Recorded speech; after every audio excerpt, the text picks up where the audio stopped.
దేవుని పరిశుద్ధ నామములో అందరికీ వందనములు. వాక్యమును ధ్యానించుకుందాం. నిర్గమాకాండము 20 అధ్యాయము 17వ వచనము.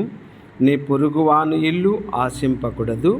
నీ పొరుగువాని భార్యనైనను, అతని దాసునైనను, అతని దాసినైనను, అతని ఎద్దునైనను, అతని గాడిదనైనను, నీ పొరుగువాని దగు దేనినైనను ఆశింపకూడదు అని చెప్పెను. సామెతల గ్రంథము 5వ అధ్యాయము 15వ వచనం ఈ విధముగా సెలవిచ్చుచున్నది. నీ సొంత కుండలోని నీళ్లు పానము చేయము, నీ సొంత బావిలో ఉబుకు జలము త్రాగుము.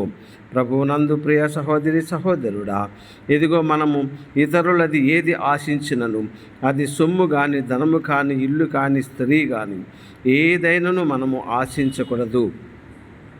మన సొంత కుండలోని నీళ్లు పానము చేయము అనగా, ఇదిగో మనకు ఉన్న వాటిలో మన సొంతమిది ఏదై ఉన్నదో అందులోనిది మనము పానము చేయుట, భుజించుట, ఆ కష్టార్జితమును అనుభవించుటను బట్టి ఈ వాక్యము మనకు బోధించుచు ఉండగా, ప్రభువునందు ప్రియులారా, ఈ వాక్యమును హృదయంలో భద్రపరుచుకొని, ఇదిగో మనం ఇతరుల సొమ్ము ఏది ఉన్నను మనం ఆశించకుండా ప్రభు యొక్క దీవెన, కృప, ఆశీర్వాదములు మనకు తోడుగా ఉండి నడిపించునుగాక.